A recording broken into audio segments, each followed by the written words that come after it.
Welcome back, everybody, to the Manufacturing Alliance podcast. As always, I'm your host, Tony DeMakis with Alliance Specialties and Alliance Laser Sales, where we are mold makers that don't build molds. It sounds really ridiculous to say that out loud.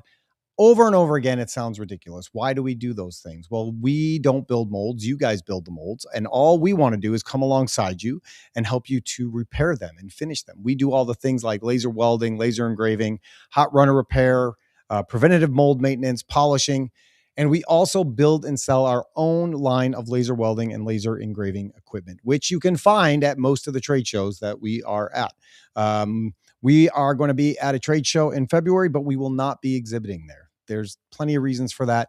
The first time we're going to be exhibiting will be at PT Expo this year, I believe. But if you are in the market for a laser welding or a laser engraving machine, we want to help you out. Everything that we have is built here in the United States in Prairie Grove, Illinois.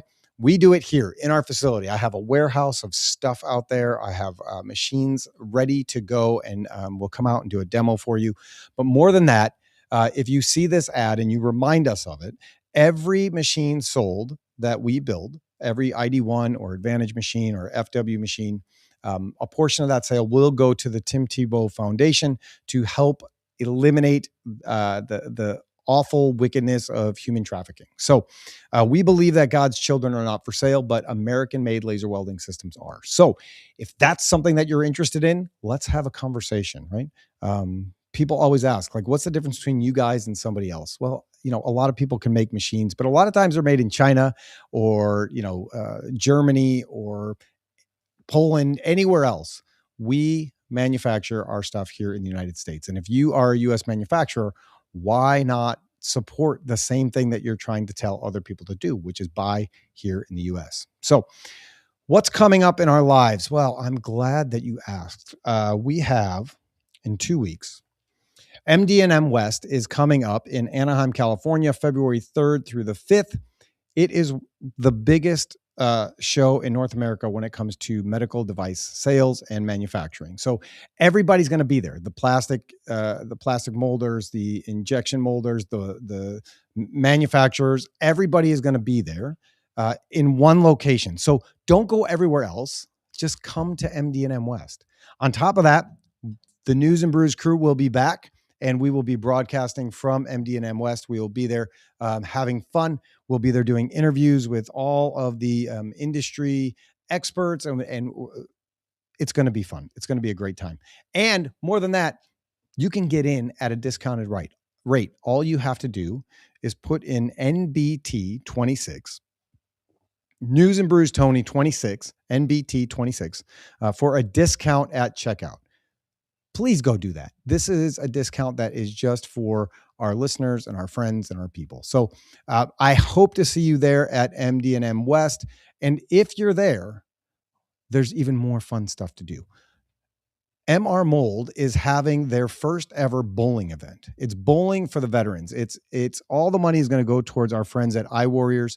iWarriors is an organization that was started by Kim and Tim Bartz that provides iPads to combat wounded veterans for PTSD, combating PTSD, and for communicating with their loved ones. And basically what we're doing is we're telling our veterans that they're not forgotten, that we still care about them, that we appreciate everything that they've done for us.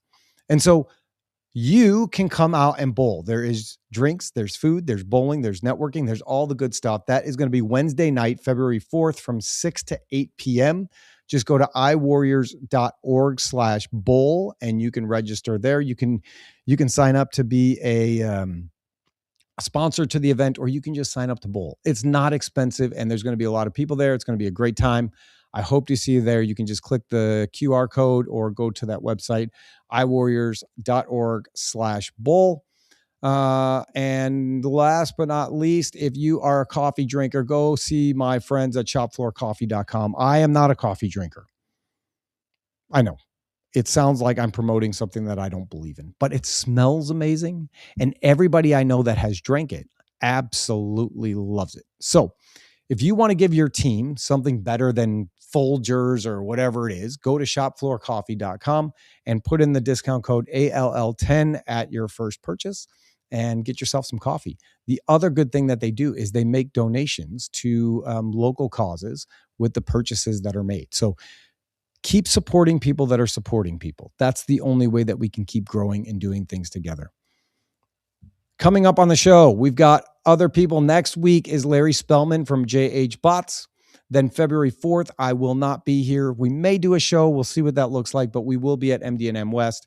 I will be sitting behind the News and Brews desk, so it's going to be a little bit difficult to jump into a show. And then January 11th, Just Right from 360 MEP will be joining us. A lot of good stuff going on, and we hope to see you all there. So that's all I got in all of those regards. So now how about we get to our show? I am excited for today. It's a friend of mine that I met at MD&M West. She allows me to come out and be part of the fun on the News and Brews crew. She is a big part of what's going on there. Her name is Adreinne Zepeda, and let's bring her in. Adrienne. Hello. How are you, my friend? Doing very well. Thanks for having me. I'm glad that you said yes. I'm glad that you asked. Yeah, well, I mean, the asking part is always the easy part. I ask people for stuff all the time, and usually they say no, but you said yes, and that is exciting. It's friends supporting friends, just like you said. Yeah. And I feel like that's a lot of what you bring to the table when it comes to, the trade shows and the things that you're involved in. Yeah, absolutely. I mean, it's what events are really, is just bringing people together face to face, whether it's for business, memories, experiences. That's really all that it's about. So let's tell people a little bit about who you are, because, I'm sure if somebody has been to a MD&M event, an Informa event, they've seen you around, but they don't know who you are. So who is Adrienne? I am the Oz behind the curtain when it comes to MD&M West a lot of the time, which to be honest is okay with me. But right now I'm sitting as VP of our portfolio. So I oversee all of our manufacturing events within our manufacturing division, alongside my partner who oversees our battery and energy events as well. But really I've been overseeing MD&M West for, it's been my fourth year, fifth show. Okay. So this will be number 5 for me. So I'm pretty excited. Have a lot of things to look forward to, a lot of great things that our team's been working on, and excited to welcome everybody in 2 short weeks. So you stepped into the role right after COVID. Right after COVID. Yeah. 2021. That's got to be a little daunting. It was interesting. Talking about face to face. Yeah. I mean, take this thing that nobody showed up for because the world was ending and we had to cancel, and bring it back to life. What does that look like? It was multi-tiered steps, all hands on deck, pivoting a whole heck of a lot, going to digital, trying to do as much in person as possible. We're lucky in the fact that the event trades in February. So February 2020, we did have an event, went off normal without any problems or issues. So come 2021 is where things got a little bit more interesting, especially with a lot of the restrictions and things that were in place. And then obvious reasons for caution around the world, and everyone not real excited to be in each other's space at that point. But we switched to digital, still had folks in person, just had to change our dates to a date change, got folks in 2021. This event did not skip a beat. So we traded in February 2020, August of 2021, April of 2022, and 23 is when we finally got back to our normal February schedule. So we found a way to keep the manufacturing industry moving as much as we can. And I remember that because it was right before COVID broke that happened. Yeah. Which is, I mean, that's crazy. Events in general were crazy, I think, at that time. Yeah. And I mean, they still continue to be crazy, but just that, thinking back on what that looked like for you guys. I mean, the next month was the pandemic that shut down the world. Yeah.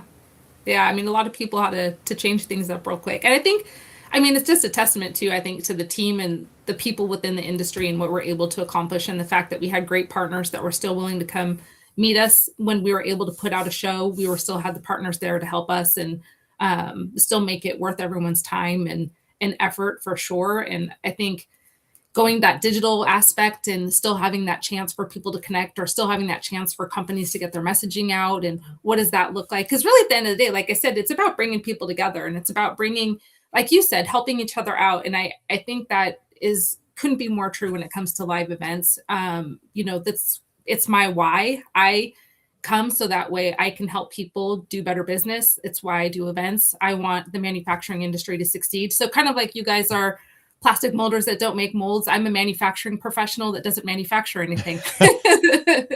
But it's really important to me that everyone has that chance. Because I mean, just think about it. You go to a show, you make that connection, you meet that person, you have that lead that turns into something that changes your business, changes everything.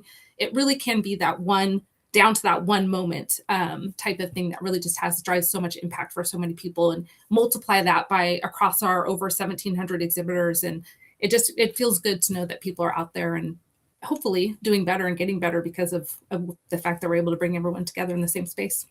You get to manufacture something. You get to manufacture experiences. It's true. Very true. Thank you. I appreciate that. I Which, have to put that. yeah, which I mean, honestly, I think that's the differentiator, right? Because there's a lot of things that you can do online now, right? Like COVID proved that you can do podcasts, you can post things on YouTube, you can have a lot of experiences that kind of simulate a trade show, right? Like they try the online trade show, they try these different things, but there's nothing that beats, in my opinion, face to face sitting down with somebody and like pushing the flesh and like not in a gross, creepy way, but feeling somebody, right? Like there's touch involved. Like you can give them a hug, not during COVID, but you can give them a hug and you can see them and you can see expression, and it's easier to tell who they are and what's going on. And I think that's the biggest part that trade shows have going for them, because it's so easy to get information now, but it's seeing the people and meeting the people behind the brands that I think makes the biggest difference. Absolutely. I mean, anyone can go on the internet and do a search on product or something. I don't know about, and this is an off example, but I'm very tactile. So I don't like to buy things online because I like to touch, feel, see what's the weight of it, what's the texture of it, where does that come into play? I think it's similar. You can only get so much out of specs written out online, right? But how does it pressure test? How does this work? What's a case study? What's a scenario where this product has done something similar to what I'm looking for? And I feel like that's a conversation. That's not something that you dump onto a website under 50 paragraphs of details around a product. I think there's just only so far you can get. You can window shop.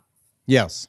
Internet is window shopping, but yes, you want to come to the event, you want to talk about it, you want to even touch the product, not even just that familiar, that relationship piece, but even the product, touch the product, see it demoed, see it in real life, tinker with it, hold it, what's the weight, all of that kind of stuff. I think it makes just such a difference. Yeah. My co-host, Lisa Block, for News and Brews, is watching with us, and she says it's engineered experiences, and she's absolutely right.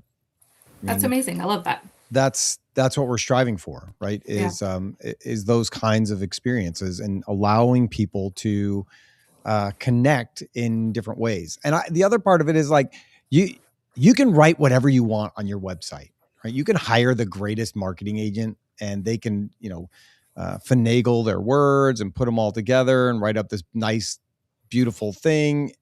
But is it real? And when you are face to face with somebody, you get the real.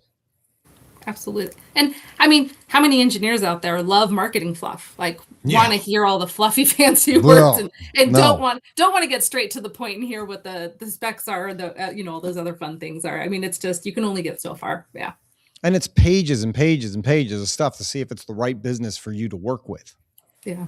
And then you have the opportunity to go to the trade show, and you walk up to somebody and you say, hey, this is what I'm trying to accomplish. Can you guys do it? Can you help me? Yeah. Do you hear a lot of testimonials from people on experiences like that, where projects are being completed and assigned, and relationships and partnerships are coming together based on just one-time meetings with people at MD&M West or Med Device or wherever that looks like? Yeah, I'm all the time. And I would say it's probably 90% or 80% at least of what gets me going when we start working and planning on these events. I mean, I was just at an event we did in November, and one of our exhibitors came up to me at the welcome reception as he came in, and he said, I just met the biggest client ever at any show we've ever done in the last 5 minutes of day one. We just met the biggest client we've ever had the chance to talk to, and said, by golly, I'm going to be here. I guess I'm coming back every year. Not that he wouldn't have otherwise, but I mean, that's huge. Like a chance meeting, and it's not chance, right? You plan to be there, you book your booth, you get all your team, you get all your product, you put up the displays, you do all the work. And so it's not really chance, it's preparation. And I think that makes the biggest difference is you're putting yourself in a place where you have the opportunity for opportunity versus hoping and praying someone hits the contact us button on the website. It's just completely different. So it's just a different experience, not to overuse the word. No, I mean, it's 100% true. And, there's people that they put, like you said, it's not inexpensive to go to a trade show. It's not inexpensive to get a booth and set up all your stuff and your goods and your wares and your information and all the stuff. You have a commitment to the time, the resources, the lodging, the food, all of it has a cost associated with it, and it's not cheap. Yeah. And what makes me crazy is when I go to a trade show and I see people sitting in their booth behind a desk, and they're like,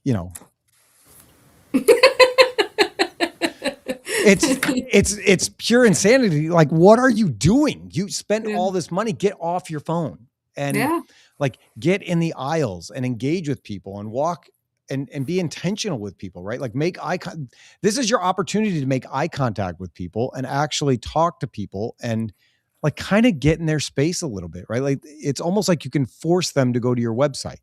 You see somebody coming and you have the chance to say, hey, how are you today? What are you looking for at the show?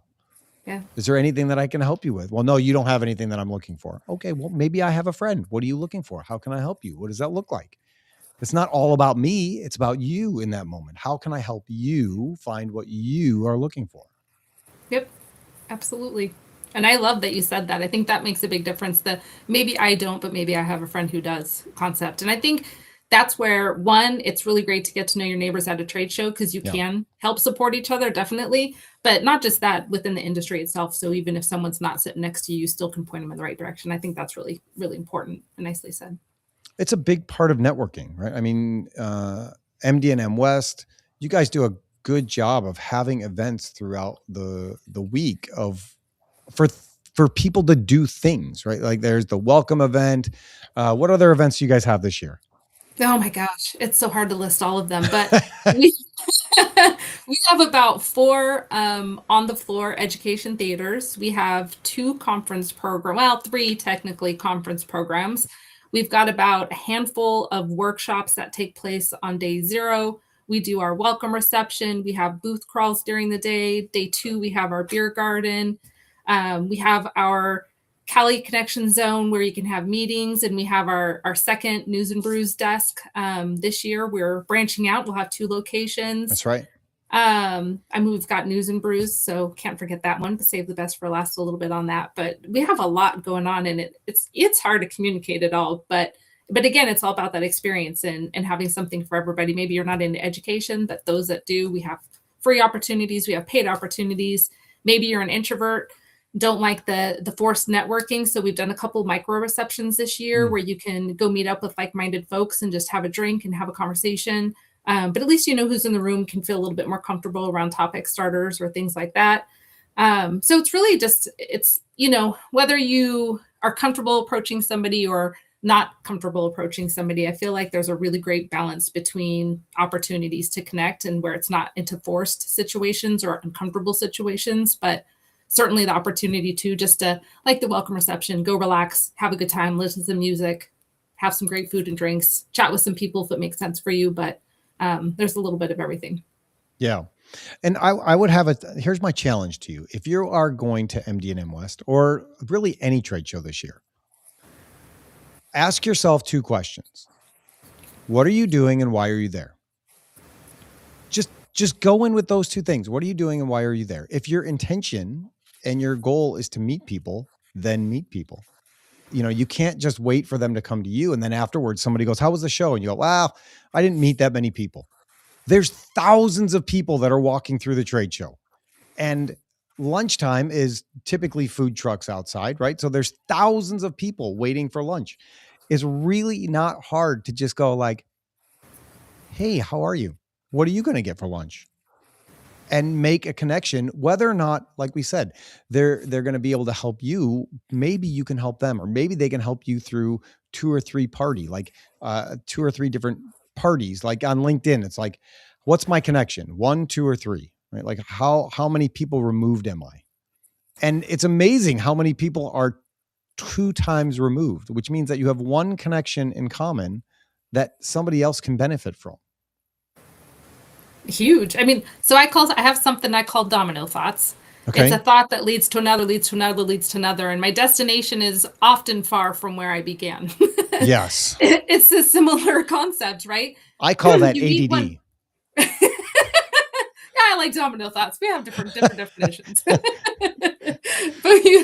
it's the same when you meet somebody. You have an opportunity to connect with someone, and all of a sudden 10 people down the road, there's a connection, or even someone you have in common, or just like that eureka moment of, oh my gosh, that would be so great to make that introduction, or whatever that case may be. But you don't find that 8th or 10th person down the line, or even the 3rd or 4th, if you don't start with the first one. So it's a really good point. Even just saying, hey, what do you do? I think everyone is there professionally. It's not a bad question if that's where you need to start too. Right. And if you don't want to be bothered, then you shouldn't be at a trade show. I mean, that's really what it is. Like, if you're one of those people, you're like, I'm just here, I don't want to talk to anybody, then you should have stayed home.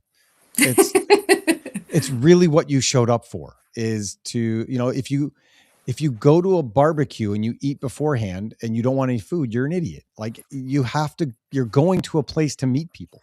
So go meet people and talk about what you do and who you are. And don't be ashamed or afraid to just walk up to somebody and do that. And if you are, make this the year that you break out of your comfort zone a little bit. I will say there's no better place to introduce yourself because every single person there will know what you do, will get what you do, and will understand what you do.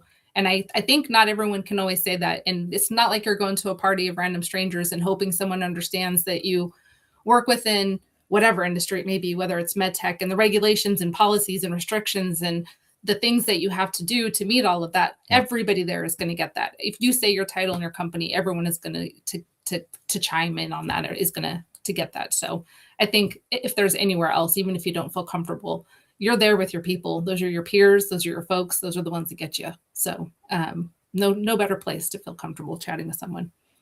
How have you seen the landscape of trade shows change in the 5 years that you've been in charge of the MD&M West experience? Because they have changed. So what have you seen that the booths want? What have you seen that the visitors want? How has that experience changed overall? And how do you see it changing in the future? It's a really great question. I mean, I think there's a lot of ways. I think there's a lot of ways that they're still the same, but a lot of ways that they've changed. I think the fundamentals are there, and the fact that people are coming to connect.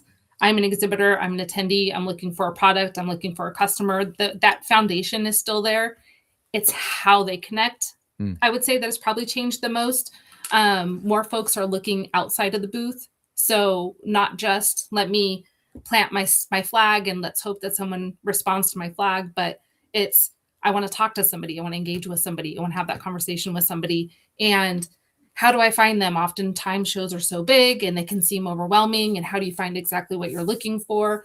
But it's taking those moments that are outside of the booth to have that conversation. And I think a lot of what you've been saying, or what we've been kind of chatting about, leads to that. Really is, I want to talk to someone. I want to know what they do, but I don't necessarily want to have to stop by their booth to do it, is what I'm getting a lot of. Like, they want more networking opportunities where they can have natural connection, but know who's in the room, know who they're talking to. So that same piece, but without, hoping and praying that the booth that you stop at is the one that you're looking for. So I think that's where it changes a little bit, is just that networking, that ad hoc networking is a big keyword that has come up, I would say, over the last couple of years from both an attendee and exhibitor perspective.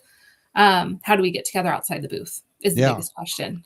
I heard a lot of good feedback from the Med Device Boston speed dating session that you guys had. Yeah, absolutely. Exactly. Right. So, but there's different ways to connect. So we don't just do speed networking, we do topic networking. So we say, and we don't try not to get too granular because we want to leave it to where there's enough conversation for someone to have within that space, because there's different things people are looking for. If you just say automation, I mean, that could mean a million different things to a million different people. So what does that look like for those specifically that are looking to talk automation? And so having those conversations. But again, it's about understanding who's in the room. And I think those types of opportunities give that chance. There's a mentor session that we did. So folks that were looking for mentorship, whether it be a mentor or a mentee, we did a job seeker session. So it's just those different types of things where it's more purposeful, more intentful, I guess, if you were, if that's the word. I don't know if that's even the word. But it just, it has more focus to it instead of random chance. I laughed slightly when you said job seeker networking event, because I could just picture like somebody, hey, I have to go for a walk.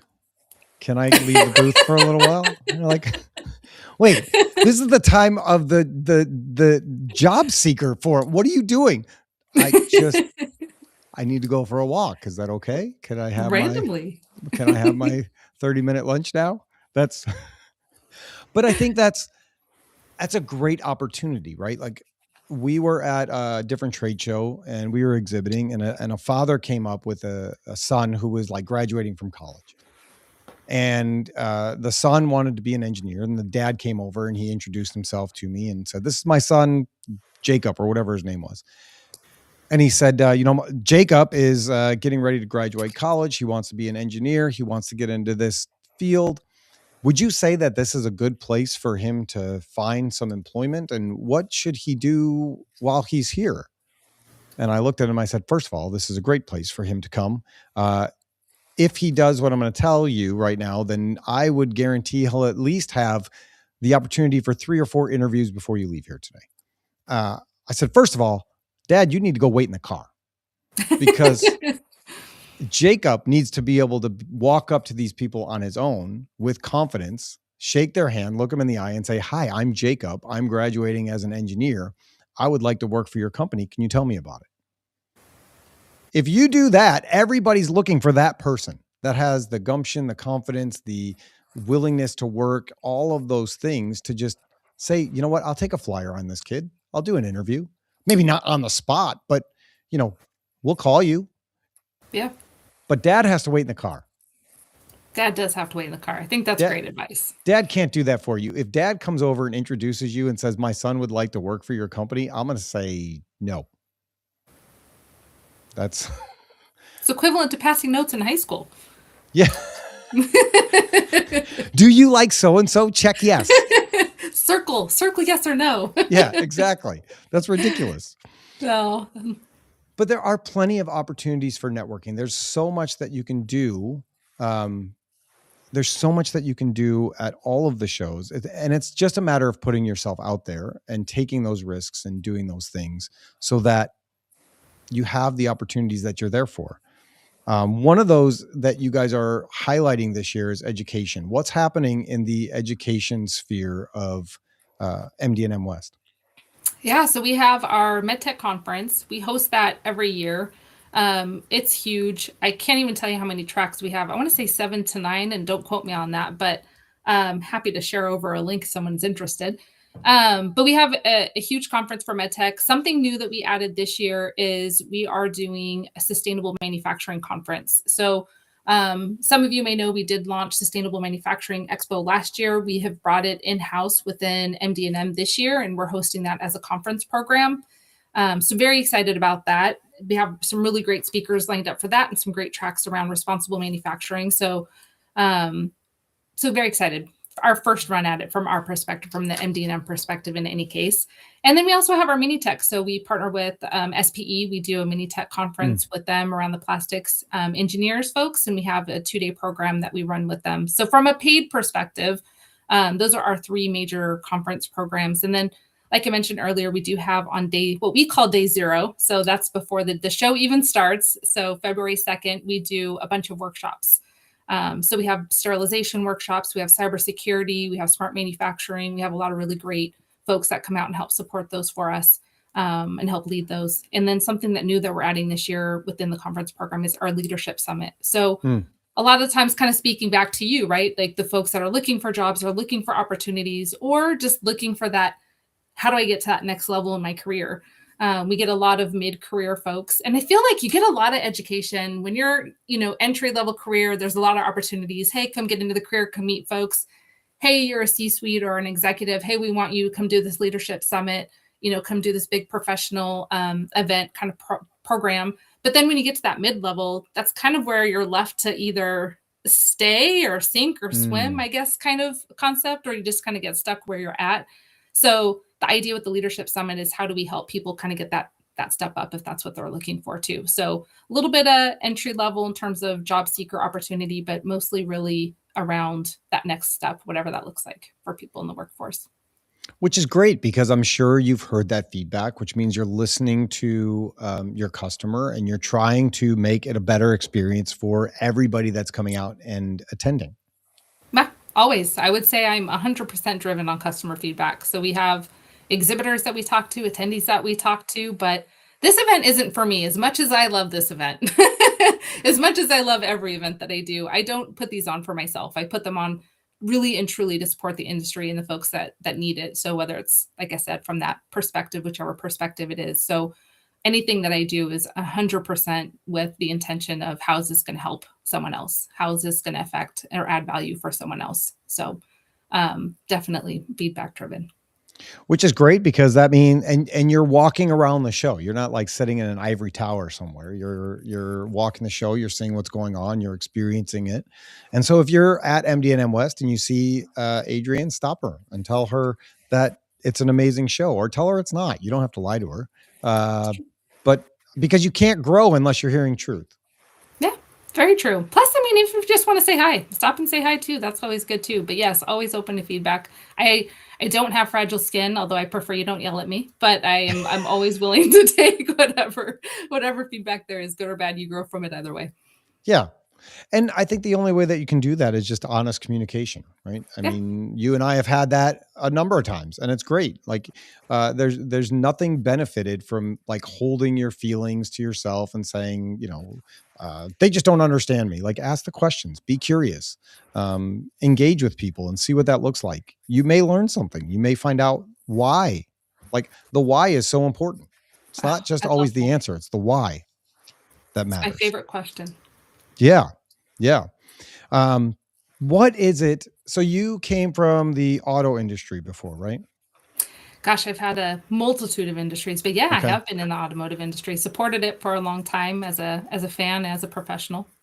What is it about manufacturing that's different? Oh gosh, how many ways? How long are we chatting? I mean, we could cut it off whenever you want. I mean, I feel like most people in the industry know this more than me, so I'm not going to pretend to be an expert. But I think I've seen a lot of change is especially within like the digitalization of manufacturing and going from your legacy equipment to more of a connected warehouse and a connected plant, and how your operations change within that, whether it be from an efficiency standpoint, whether it be from, a predictive or preventative maintenance type situation, or you're getting into your responsible manufacturing side of things, whatever your reasons on that. So I would say that's all there, but I say there's still a long road before that's 100% turned over. I think we've made major strides. I mean, I've been in the manufacturing industry now for over 10 years.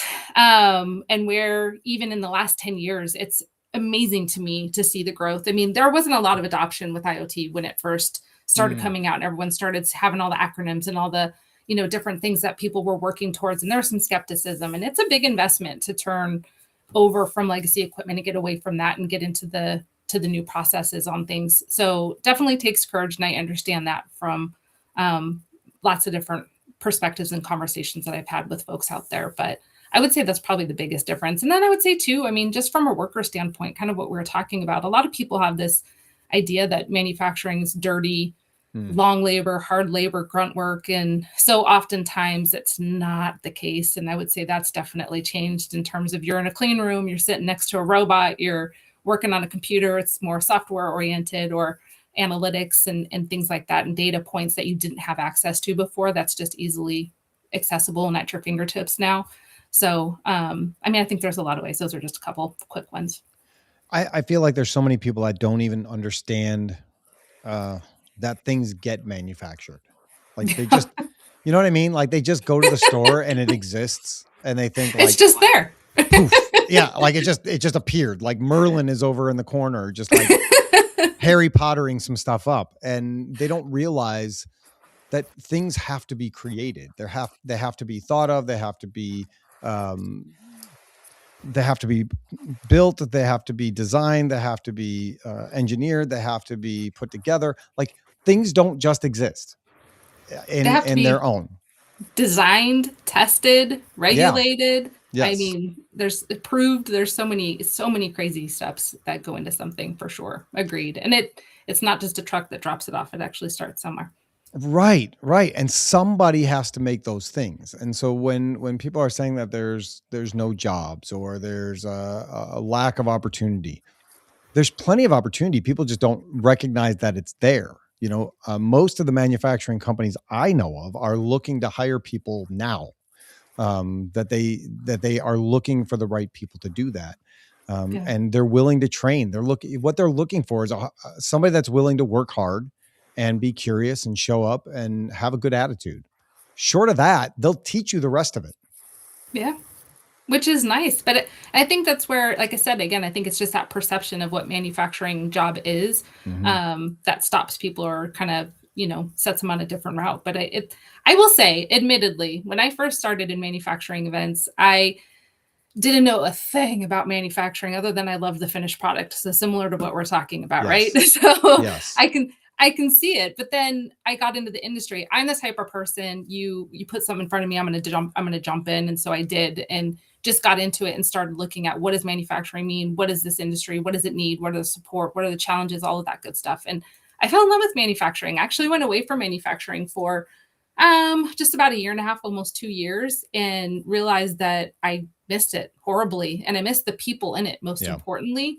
Because I just really met some really great folks through partnerships or through association groups or people that I worked with or customers, whatever that may be. But it's just different and different in the best way. So I get it from my own perspective. I mean, from an events perspective, manufacturing was a big question mark, black hole for me. But once you get into it, it's a lot more exciting, a little bit sexy, and a lot more enjoyable than most people think it is. Yeah. And it is a different breed of people.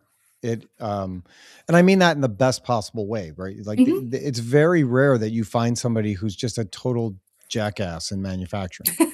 They're there. I mean, they're there. I'm not saying there are none. They are there, but they're few and far between. They are. And that's the best part. They're far and few between. Because like you said, they work hard, they care. I've yet to meet someone in manufacturing who wasn't passionate about what they did.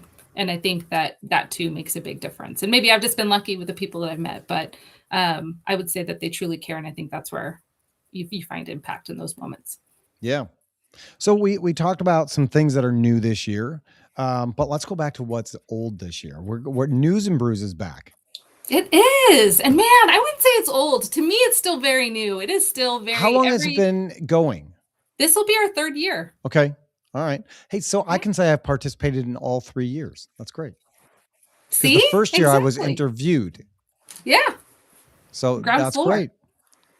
Cutting edge. Oh, it's my favorite feature. It is the thing I look forward to the most. And I think I probably spend way too much of my time down there. But is there such thing as too much time down there? I don't think so. I don't think so. I enjoy it as a feature. You guys are amazing. And I say you, Lisa, Scott, Jim, the whole team. I mean, the energy you guys bring, the excitement you guys bring, the production crew that we work with over at Baker's Man. I mean, I Yep. don't think that there's that anyone that phones it in on that at all. And I think it makes such a difference in what you guys create. It's just pretty exciting. And then the people that you get to chat with and learn about. And I think it's all probably the best thing I've ever worked on. One of the best things I've ever worked on. I loved it. Last year, I absolutely loved it. I loved all the people that I got to talk with, and just the level of excitement and curiosity that comes from that, where people are wondering, like, what is going on over there? What are those crazy people doing? What are the lights? What are the cameras? What are they filming? What is happening over there? And curiosity is what makes the industry move forward. And being able to tell those stories and find people that are curious and share all of that makes a huge difference in what that looks like. And so for us as a News and Brews team, like just watching people come over and find places to sit and listen to the conversations that are happening and be engaged was amazing. And then afterwards, being able to talk with the people that sat and listen to the conversation was also amazing. Being able to have, like you were talking about before, some direct feedback with people, and find out what they want to learn more about or what they enjoyed about the conversation and what that looks like. It's such a cool opportunity for me to have new people that I get to talk to and be introduced to, and do that with Lisa and Jim and Scott, and new person to be named, is so much fun. And the Baker's Man team is amazing. They are. I mean, we truly got lucky when we found them. It was again, serendipitous moment, but no turning back, no regrets. No. So I do have a question for you. I know Okay. you're asking the questions, but I do have a question for you. What are you looking forward to talking about at News and Brews? What are you excited to talk about at News and Brews? What topic? What trends? What people? What are you excited about? I think that for me, it's always exciting to talk a little bit about the idea of sustainability. I know we did that last year, and we have the sustainability area at MD&M West, but I think sustainability is one of those things that means so many different things to so many different people that it's hard to understand how to wrap your brain around that concept, because there's so many people that are on board. Like, it's not a concept where anybody's like, no, I don't want to do that. Everybody agrees that it's good. Everybody agrees that we can do a better job of being sustainable and renewable resources, and we shouldn't have single serving throwaway stuff. Like, everybody gets that. Nobody knows how to do it. And how do we make that a thing where it makes sense to everyone so they can participate? Like, at my house, we have a recycling bin and we have a garbage can. We have that. But nobody goes over what goes in the recycling bin and in what order and how it needs to be done and what that looks like. And so as a person, I go, I'm doing my part. This goes in the small garbage. This goes in the big garbage. And they're both, one's recycling and one is, the garbage can. I think I'm doing what I'm supposed to do, but the reality is, am I? I don't know. What goes in here? What goes in there? How do I know the difference? And so there's a ton of people that have knowledge in that. So, I mean, there's one person in particular that I'm going to try and talk to. She is with the Plastics Association. I'm going to reach out to her a little bit more. And I think one of the conversations I'm going to be having is with Mike Devereaux from Whipfly.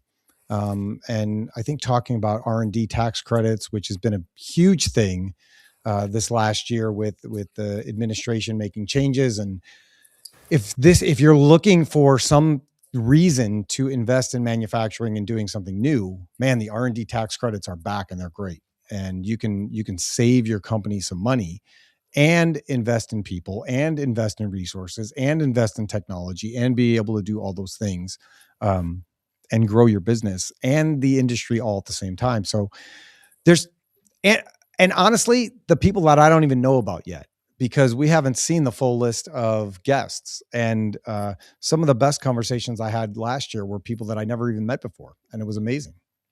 Yeah, I love that. That's awesome. Yeah. It's a good time. I hope that more and more people come down there. Lisa says she is most excited about AI and robotics, which doesn't surprise me with Lisa. I mean, they're both very hot topics. And again, I feel like that's a little where the sexy comes into play on that part. But both a lot of fun. And I think both, again, how much time do we have? Right. Right. You can go Yeah. on and on about like, and I think that's the great thing with this show is that it's not just a molding show. It's not just a mold making show. It's not just a robotics show. It's not just an AI show. It's not just a packaging show. It's everything that you need in a medical manufacturing show in one building, in one location with the right people and the right education and the right experiences. And so there's no reason not to go if you fall in that space. I mean, definitely not. I would actually challenge. We're not just a medical device manufacturing show, although that is what we do best. So your statement is we are the largest medical device, and it's true. But we also support aerospace. We also support automotive, consumer electronics, food and beverage. A lot of the critical, what I call critical industries, Yep. especially those that are highly regulated. We have something for everyone in that regard. So I would agree. So if you were just listening to me ramble on and you thought, well, I don't have to go because I'm in aerospace, too bad. Now you have to show up. I was wrong. No excuse. You weren't wrong. You just didn't have the full story. Yeah. Now you have no excuse. It's you should just show up. Because listen, you could sit in your office like you do every other day, and that's boring. Or you can come out and meet people and go to the beer garden and the happy hours that are going around and enjoy meeting people and growing the industry and making a difference instead of just sitting in your boring old desk that you're going to do every other day. Yeah. I mean, you never know. Drop in on a session. There's free opportunities on the floor. Learn something new or get challenged maybe a little bit. Wake up your mind outside of the doldrums of the day. I think it just makes different perspective. Yeah. One of the things that you mentioned, so I sent you a little questionnaire, and one of the things that you mentioned, and you said that you loved when I mentioned it, is the why. Why does it all matter? For you, why does it all matter? I mean, not to be repetitive, but I like I said, I have fallen in love with manufacturing. I do these events not for myself, but for the industry that we support and the people that are in it. And I think it matters to me what's being done. I think it matters to me who's doing it. And I kind of to your point, I think it matters how it's being done. Mm. I know that there's challenges. There always will be, right? I don't think there's ever a time we're just going to be sitting back on our laurels going, oh, everything's great. It's gravy. Everything's good. Nothing to worry about. But, how can we get that piece of information, that piece of insight? How can we help you make that connection to where that challenge maybe becomes a little bit smaller or goes away completely, or you have a new project or a new idea? I know what has always mattered to me when I go to events or when I meet with folks is the inspiration I get. So even if I go and I just meet with old friends, or I maybe make only a few contacts, or I sit in on a session and it's a session I already know something about, but there's that tiny tidbit that reminds me of something I forgot about, or something that just sparks a whole new idea altogether, or teaches me something new. I always leave events excited. I got a pad and pen. I'm scribbling notes. I come back excited. I've got new projects I'm now excited about or working on. It just reinvigorates how I approach my work, and hope that we can do that a little bit for some of the folks that join us. I love that. I have an idea for next year. It's too late for this year, but I have an idea for next year. Can I share it with you now? All right. Please. So at NPE, the last NPE, I don't mean to cross, breeds here. You guys are all friends. You guys are all friends. I know. Yeah, I know. we're friendly. I know. You're all friends. At NPE, the last NPE, we did an event with an organization called US Hunger. And what they did is they came out. They're a lot like Feed My Starving Children. Where they package meals for people, right? And what they do is they come out to your facility and they take over a conference room or whatever that looks like, and they set up the tables just like Feed My Starving Children. And people come in and they package meals, and those meals can be used to give to people in the local surrounding areas. And I think at NPE we did about 30,000 meals in like 5 hours. Or like 3 hours maybe. And it was amazing. So I'm just throwing that out there for next year. This year, it's too late. I should have talked to you about it way earlier in the year. But the conversations I had with people during that and after that were, it was their favorite networking thing that they ever did, because they didn't even realize that they were networking, and Yeah. they were making a difference for people in the community in a big way. And they loved it, and it was a huge success. So I'm just throwing that out there, and I will help any way I can with that. That is something that you have my 100% effort on. I love it. No, I think it's awesome. I will say Anaheim is an area that we've missed that opportunity, and we have room for it for sure. But most of the time, other events, we actually, our entire staff will spend a night wherever town we're in, and we go out and we serve and we do food prep for those in the community that need it. So something I am super familiar with, but I love the idea of making it actually part of the event and having it not just be inside of our staff, but in opening it up to the industry. And I will say, Warriors, like, where are you at? Let's do something together. Let's do a program next year. Let's do something fun at the end of the event. It doesn't have to be separate. We want to be involved in that and be part of it. So yeah, I love it. Great ideas. Well, if you're bored, Wednesday night, we're bowling. So I would love to, but I'm going to be at the beer garden. So I have plans already, but I get it. I think I'm going to be at both. I'm going to go to the beer garden. I will be at the Plastics Association kickoff speech thing that Whitney's doing. And then we will be bowling with our friends at MR Mold. So it'll be good.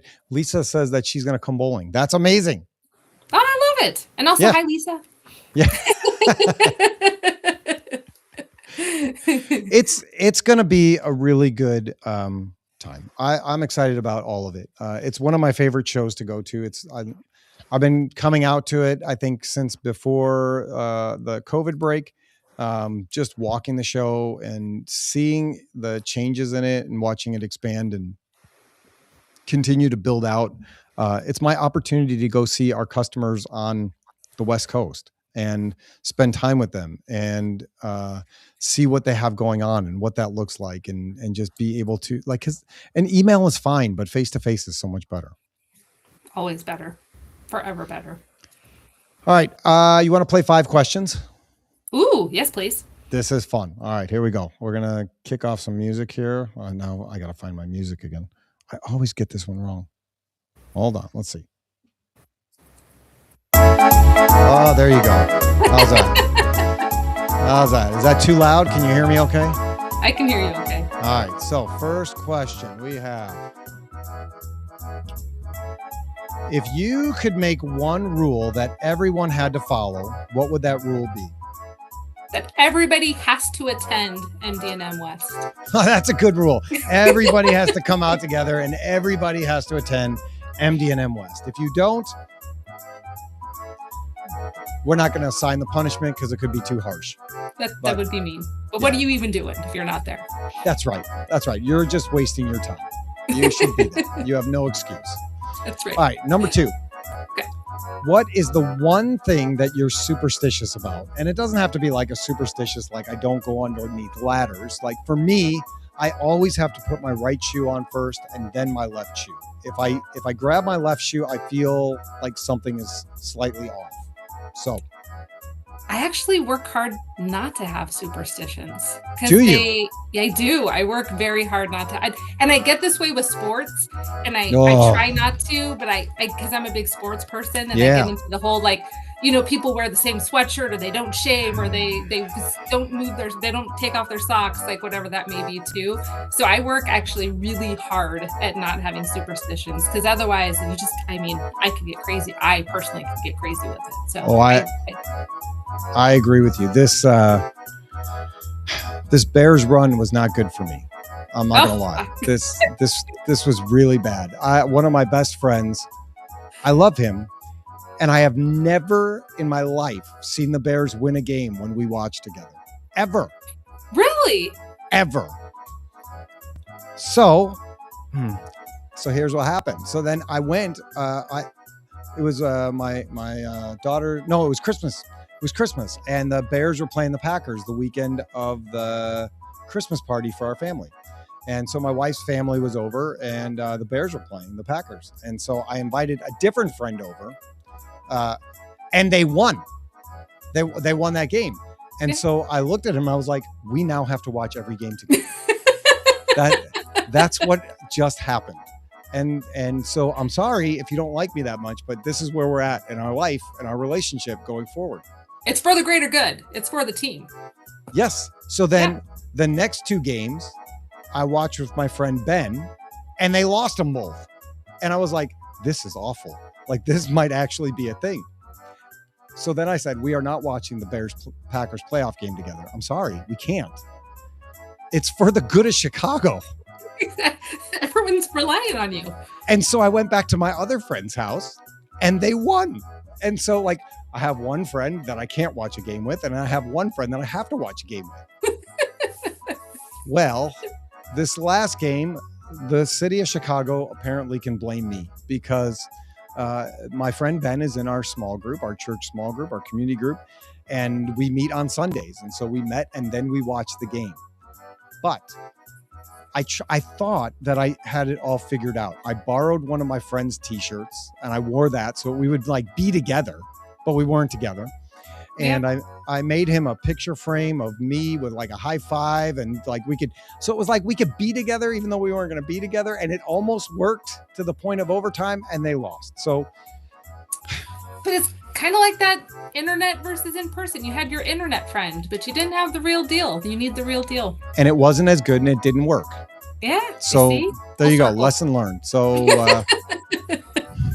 for all the Bears fans and the people in the city of Chicago, I apologize for my part in the Bears losing, and I will be better next year. I've already told my friend that and his wife that I'm sorry that we have to watch every game together for the rest of the year.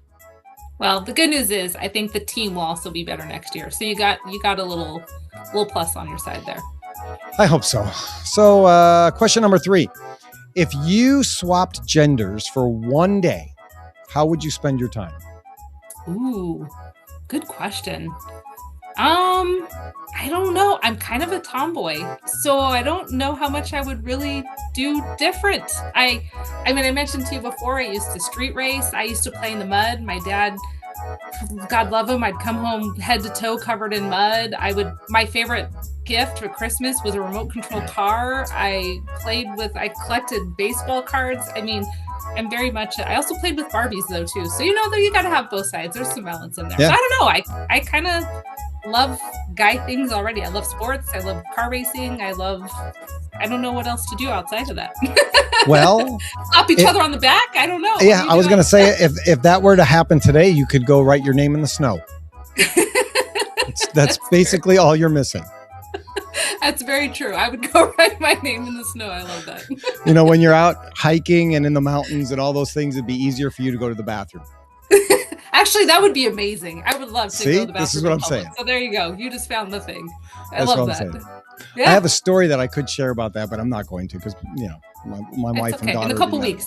Yes, I'll tell you then. I will definitely tell you then. All right, question number 4. As an animal lover, if animals could talk, what would be the rudest and why? Ooh, gosh, that's a good question. I don't know. I mean, dogs and cats, they're pretty sassy and they're used to humans. So I feel like they wouldn't be so bad. I feel like it would have to be some like exotic animal or something. Birds are pretty snarky as is, and they already do talk. So I feel like birds could be up there too. Oh, like a parrot, like just a wise ass parrot. Right? You suck. And it's on repeat, right? It's never just one time. So it makes it even worse. That's right. Most people either say cats or geese has been a very popular answer.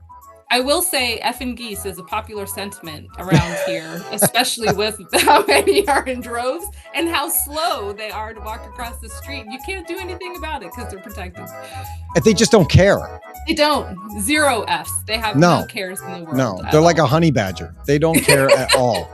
They are on their own timeline and they do what they want to do. And if you get in their space, they hiss at you and they'll bite you. Yeah. It's like they think they're a dinosaur, but they're really just a stupid bird. And so true. That's a good one. All right. Last question. How many kindergartner kids could you take in a fight before you were outnumbered? My first instinct was 6 to 8. Okay. I'm pretty scrappy. I'm also close to their size. I'm pretty short, so I feel like it wouldn't be that far off of a fight. That's great. That is fun. Well, that is 5 questions, and I love that. it's always a ridiculous amount of fun. So thank you for participating with that. I appreciate it. Anytime. That was a good Well, let's time. shut those off because we already answered it. All right, so we are going to be seeing each other in a couple weeks. What should people do as they're getting ready and preparing to come out to MD&M West? What are steps that they can take so that they can maximize their experience from the minute they get there to the minute they leave? Download the app. Numero uno, always number one. We don't do printed guides. So I would say download the app, not just because you can find the exhibitors, you can find the products, you can find the services you're looking for, you can save them to your profile once you make an account. You can reach out to exhibitors and make appointments or meeting times, so that way you're having effective use of your time. Because I can't tell you how many times I hear the show is huge. I didn't get to do nearly as much as I wanted to do.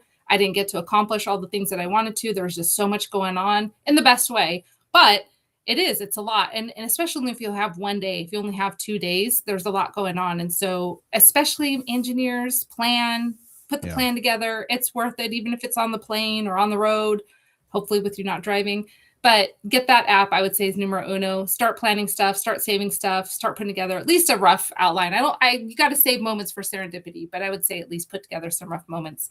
Number 2, shoes. If you're there for more than one day, bring 2 pairs of shoes, 1 pair of shoes each day you're there. That's my rule of thumb. And that's my probably best advice I've ever received or ever will give. That one for sure. And then whatever contact information you have, whether that's a business card, a QR code, having your LinkedIn profile ready to go so you can have that opportunity to connect with other folks and make it long-term, make it last a little bit beyond the conversation. I would say those are my big 3 things. No, I love that. And, I'm going to jump onto your shoes bandwagon and say, like, the days of having to wear fancy shoes all day are over. Nobody cares. Nobody cares about your shoes. Nobody. No one's looking down. And if they're, it's at their phone. They're not seeing your shoes. So it's all right. And then you just go, hey, eyes up here, buddy. Eyes up here. Okay. There's nothing to see down there. Eyes up here. Focus up here. But, go get some comfortable shoes. Get some good, some Brooks or some, shoes with some good support in them that you're going to enjoy walking around in there, because it's basically an athletic day. Like, you wouldn't go on a 5-mile hike in your fancy dress shoes or heels.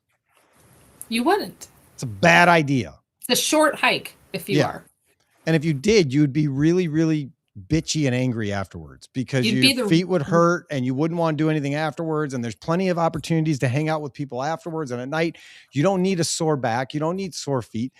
Wear comfortable shoes. It's simple. It's that easy. I mean, it's like soldiers, right? Clean socks, wet, dry feet, like that whole bit. It starts with your feet. And you don't want to be the rudest animal out there. So yes, comfortable shoes. Well, and listen, you make it fun, right? Whatever brand color you have as a company, go find shoes that match that brand. So you're on brand. So there's a purpose behind what you're doing. When you see me, I will be wearing red shoes, because Alliance is all about being red. And so, I will have red shoes on. That's just a thing. I love it. Yeah, that's awesome. They will be comfortable red shoes. And I would encourage everybody to do the same. Do not be angry standing in shoes that you don't like. Yeah, be comfortable. Have a good time. Stick around. And I don't care what anybody says. There are no shoes, there are no dress shoes that are as comfortable as a good pair of walking shoes or running shoes. It's very true. They try. They don't exist. Yeah, they lie. They don't exist. They lie. Like, here you go, right? On a website, you can read that these shoes are just as comfortable as gym shoes. That's fine. But if you actually tried them on at the trade show, you'd be like, no. Wouldn't play basketball in these shoes. That's not going to happen. No. Because the reality is, I mean, how many miles a day are you walking at that show? I alone do about 20 to 30,000 steps. I said how many miles that translates down to, but that's per day. Yeah, it's a lot. Yeah, and you have to look at it that way, right? You have to be prepared for the event. Bring some snacks, right? Bring some granola bars. Bring some yummies. Bring some snacks that you're going to eat. Bring some water. Drink water. Don't get dehydrated at a trade show. because there's also plenty of opportunity for alcohol at a trade show. So, you're going to have a little bit of both. So prepare yourself with that. Lisa says she's going to wear her Adidas with her suit. I love it. I I love love it. it. Yeah. So do those things. Support it. Anything else that you want people to know before we go? God, I mean, I could talk all day about our show. Come to News and Brews. We're in Hall E. It's a lot of fun. Come meet Tony. Come meet Lisa. Come meet Scott, Jen, the whole crew. But come to the show. I mean, just stop by if you got a day, if you got a couple hours. Just come stop by, come see what we're about, and hopefully that you leave something with some purpose or value out of it as well. Yeah, I think it'll be great. Hey, one of the things that we do that's a little bit different on the show is we always end every show with a prayer, because I think that's really, really important. It's something that we can all use. And yeah. Are there any things that you have prayer requests for coming up? Oh, gosh. Yes. But I will defer to you on this one, actually. Well, I mean, if you have a request, if there's something that you need prayer for, I'm all ears. I mean, I can't. World. I'll just Yeah, say that. well, there's that. Yeah, our world needs a lot of help. That's a fact. But that's also not a surprise. So, all right, I'll pray for us, and then we can get out of here. Sounds good. All right. Heavenly Father, thank you for today. Thank you for this opportunity. Thank you for my friend Adrienne and her passion for what she does, and for the community, and for wanting to give back to other people and make them have an experience that's worth having. Thank you for making us and creating us and showing us what it looks like to be a good, thoughtful, intentional creator, so that when we look around at the world and we see things that are manufactured, we know that it's not an accident, but we are also intentionally and purposely made in your image. Thank you for everything that you give us and that you bring us. We just ask that you would watch over this world and help us to understand it, and remember that even though the world is broken, you're not. And we can find our faith and trust and hope in you and you alone. And it's in Jesus' name we pray. Amen. Amen. Adrienne, thank you for, first, thank you for being my friend. Second of all, thank you for coming on the show. And third, thank you for everything that you do at the trade show and for making it a great experience. I've never seen you at the show not happy and joyful. So it goes a long way, and I appreciate everything that you bring to what you do and the experience and my life. So thank you. I would say likewise. Thanks for being my friend. Thanks for the chance to getting to know you and to work with you, and to have you again with us on site. I'm very excited about it, and I'm mostly thrilled to see the passion and excitement you bring to the event and to the industry, and everyone you get to meet. It's always a little bit of moment of joy to see how you interact with folks, and so appreciate all that you do too. So thank you. But thanks for having me on today. Of course, it was a blast. Love to do it again sometime. Always a good time. All right, see you in a couple weeks. All right, thank you, Tony. All right, bye. Well, that's Adrienne. I love Adrienne. She is she's fantastic for the industry, for the trade shows, for everything that she does. The passion and enthusiasm and joy that you just saw, it's not fake, right? That's the one that I see every time we go to the show. And I appreciate that, which is one of the reasons that we keep going back, and one of the reasons that I'm so excited to be part of the show itself as the News and Brews crew. And so I hope to see you all there. It's going to be a great time. Once again, I'm going to throw this up there. I think this is the right one. Yes, I'm going to throw this up there. MD&M West, what we have been talking about this whole time, is February 3rd through the 5th in Anaheim, California. There are, I believe, a few random booths available. If you are still like on the fence, should I go showcase my stuff? Should I not? Why not? Give it a shot. And if you just want to see what it's all about, come out. Whether it's medical, whether it's aerospace, whatever it is that you are in, the right manufacturer is probably going to be in the building. You can interview all of them at one time. You don't have to go from place to place to place to place. You can find everything you're looking for in one location. So come to MD&M West. Come down and see us at the News and Brews desk. Have some fun. Network with people. Enjoy the day, and put in that discount code NBT26 to get your discount and enter into the show. And then while you're there, come bowling with me. Come bowling with me at the MR Mold bowling event that benefits iWarriors. Just scan the the QR code, I think it's $50 to bowl, and the money is going to go to a good cause. Just go to iwarriors.org/bowl, and we will see you at the bowling alley. I can't wait for that. It's going to be a really, really good time, and I look forward to it for everybody. Lisa, thank you for being with me on here and chatting back and forth. I can't wait to do that with you in person. It's going to be an amazing few days, and I look forward to being there with everybody. It's a great time. On behalf of myself and Adrienne, Alliance, and MD&M West and Informa Markets, thanks for watching and listening. Take care, and God bless.